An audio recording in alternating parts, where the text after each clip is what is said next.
আত্মচক্ষু থাকুক, জীবন দিয়ে হলো আমরা জনগণের পক্ষে থাকবো, গণভোট বাস্তবায়ন করবো, বিচার নিশ্চিত করব, সীমান্ত সুরক্ষা করব এবং জনগণের অধিকার আদায় করব।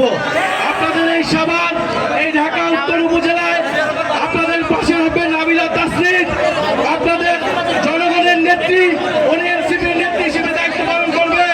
আমাদের সালামুল্লাহ রানী ভাই, উনি সাভার উপজেলার চেয়ারম্যান পদপ্রার্থী। তার এই ভয়ে, তার জনপ্রিয়তার ভয়ে আজকে এখানকার পদযাত্রা ভণ্ডুল করার চেষ্টা করা হয়েছে।